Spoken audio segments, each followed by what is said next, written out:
TDP మహానాడుకు సర్వం సిద్ధమైంది. రేపటి నుంచి 3 రోజుల పాటు కార్యక్రమం జరగనుంది. సీకేదిన్నె మండలం పబ్బాపురం గ్రామంలోని 120 ఎకరాల స్థలంలో సభా ప్రాంగణం ఏర్పాటు చేశారు.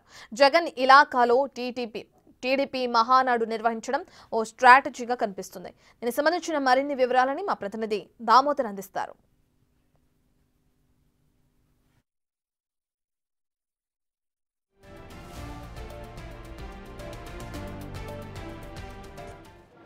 పసుపు పండుగకు కడప సిద్ధమైంది. కడప శివారులో ఏర్పాటు చేసిన మహానాడు రేపటి నుంచి 3 రోజుల పాటు జరగనున్నది. ప్రతిరోజు 30,000 మంది ప్రతినిధులతో పాటు బహిరంగ సభకు 5 లక్షల మంది పైగా ప్రతినిధులు వచ్చే విధంగా ఏర్పాట్లు చేసుకుంటున్నారు. ప్రస్తుతం ఈ విషయాల గురించి మనతో మాట్లాడడానికి ఆయన ఏదైతే విజయ్ ఉన్నారో ఆయన అడిగి తెలుసుకున్నాం. సార్ చెప్పండి, ఎలాంటి ఏర్పాట్లు చేయబోతున్నారు, ఎలాంటి తీర్మానాలు చేయబోతున్నారు, ముఖ్యంగా యువత గురించి ఏం చేయబోతున్నారు?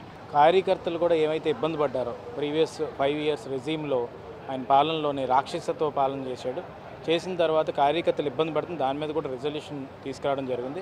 అలాగే ప్రతి రిజల్యూషన్ కూడా అనుకొని మెయిన్ లీడర్షిప్ ఎవరైతే ఓల్డ్ లీడర్షిప్ ఉన్నారో వాళ్ళ అనుభవాలు కూడా తీసుకొని ఈరోజు చంద్రబాబు నాయుడు గారు, లోకేష్ గారు రిజల్యూషన్స్ అన్ని పాస్ చేయడం జరిగింది. యువతకు కూడా ముఖ్యంగా ఏంటంటే మన ఎలక్షన్స్ కూడా మీరు అబ్జర్వ్ చేస్తే యువకులు ఎంతోమంది ఎమ్మెల్యేలు అయ్యారు, అలాగే మహిళలు ఎక్కువ మంది ఎమ్మెల్యేలు అయ్యారు. ముందు 1983లో ఎలక్షన్ అయినప్పుడు ఏ విధంగా అయితే సుమారుగా 117 మంది గ్రాడ్యుయేట్స్, డాక్టర్స్ ఇలాగ ఎక్కువ మంది అయ్యారు. ఈసారి కూడా అదేవిధంగా మనకి డాక్టర్స్ కానీ అందరూ కూడా ఎక్కువ మంది, ఇంజనీర్స్ కానీ మిగతా ఐటీకి సంబంధించిన ఎమ్మెల్యేస్ కూడా వచ్చారు. మహిళలు కూడా అందరూ ఎడ్యుకేటెడ్ ఉన్నారు. కాబట్టి ఈరోజు తెలుగుదేశం పార్టీ న్యూ జనరేషన్కి ఆరంభం కడపలోని ఈరోజు బాధ్యతలు అప్పచెప్పి ముందుకు తీసుకెళ్తున్నారని అనుకోవచ్చు మనం.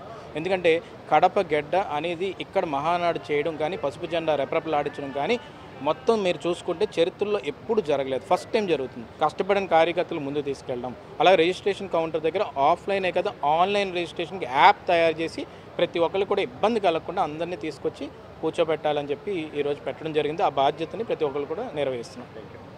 ఏదైతే తెలుగుదేశం పార్టీ మహానాడు సందర్భంగా ఈ ప్రాంతంలో ఎన్టీఆర్ మెమోరియల్ ట్రస్ట్ ఆధ్వర్యంలో రక్తదాన శిబిరం ఏర్పాటు చేశారు. ఇందుకు సంబంధించి దీనికి సంబంధించి పూర్తిగా ఏర్పాట్లు చేసిన పరిస్థితి. ఇక్కడ బెడ్స్ను ప్రత్యేకంగా ఏర్పాటు చేశారు. ఇక్కడ రక్తదాన శిబిరం ఏర్పాటు చేశారు. ఇదే తర్వాత దీని అటువైపు ఉన్న మొత్తం 3 షెడ్లుగా విభజించారు. ఒకవైపు ఐటీడీపీ సభ్యుల నమోదు కోసం ప్రత్యేకంగా ఏర్పాటు చేశారు. దీంతోపాటు ఏదైతే మహానాడుకు వచ్చిన వారికి ఎలాంటి ఇబ్బంది తలెత్తకుండా ఏదైనా ఆరోగ్య పరిస్థితుల్లో కొంత ఇబ్బంది పడితే వారి కోసం ఇక్కడ ఉచిత వైద్య శిబిరం ఏర్పాటు చేశారు. దీనికి సంబంధించి మరోవైపు ఏదైతే మనం ఇటు చూడవచ్చు, ఇటు అత్యవసర విభాగంతో పాటు అన్ని రకాల వైద్య సేవలు వెంటనే అందించడానికి ఈ ప్రాంతాన్ని సెలెక్ట్ చేశారు. 24/7 3 రోజుల పాటు 24/7 రీతిలో ఇక్కడ అన్ని రకాల వైద్య చికిత్సలు అందించడానికి ఇటు వైద్య ఆరోగ్య శాఖతో పాటు ఏదైతే టీడీపీకి సంబంధించిన వైద్య విభాగం కూడా ఇందులో పనిచేస్తుంది. వీరికి ఎన్టీఆర్ మెమోరియల్ ట్రస్ట్ కూడా సహకరిస్తుంది. ఈ విధంగా మహానాడు ఏదైతే ఆరోగ్య విభాగానికి సంబంధించి టీడీపీ ఆరోగ్య విభాగానికి సంబంధించిన వారు ఇక్కడ సేవలు అందిస్తారు. ప్రత్యేకంగా కొన్ని బెడ్స్ కూడా వీరి కోసం ఏర్పాటు చేసిన పరిస్థితి.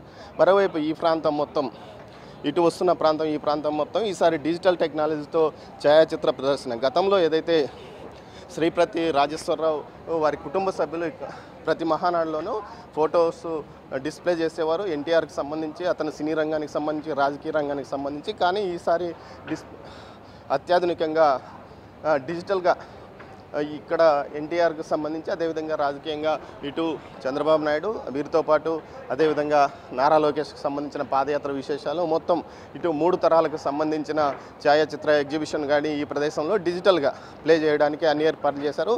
దీన్ని టీడీడీ జనార్దన్ గారు పర్యవేక్షిస్తారు. అదేవిధంగా శ్రీపతి రాజేశ్వరరావు గారి అబ్బాయి పర్యవేక్షిస్తారు. మొత్తం మీద ఇటు ఈ ప్రాంగణంలో ఇటు ఎన్టీఆర్ ట్రస్ట్ ఆధ్వర్యంలో రక్తదాన శిబిరం, అదేవిధంగా ఏదైతే ఇటు హెల్త్ క్యాంప్, ఎమర్జెన్సీ ఏదైనా ఇబ్బంది కలిగిన వారికి ట్రీట్మెంట్ ఇవ్వడానికి ఒక ప్రాంతం, అదేవిధంగా డిజిటల్ ఫోటో ఎగ్జిబిషన్, ఈ విధంగా 3 ప్రాంతాల్లోనూ ఏర్పాటు చేసి ఎలాంటి ఇబ్బందులు తలెత్తకుండా పూర్తి స్థాయిలో చర్యలు తీసుకున్నారు. 2,000 మంది పోలీసు బలగాలతో బందోబస్తు కూడా ఏర్పాటు చేశారు. మహానాడు రోజు వారి సంఖ్య 5,000కు ఏదైతే మహానాడు బహిరంగ సభ రోజు 5,000కు పెరిగే అవకాశం ఉంది. ప్రతిరోజు 30,000 మందికి ఉదయం టిఫిన్, మధ్యాహ్న భోజనము, రాత్రి భోజనం కూడా ఏర్పాటు చేశారు. ఉదయం 8:30కు ప్రారంభం, 8:30, 9కి ప్రారంభమయ్యే సభ రాత్రి 7:30, 8 వరకు ముగిసే అవకాశం ఉంది. కెమెరా పర్సన్ పురుషోత్తంతో దామోదర్.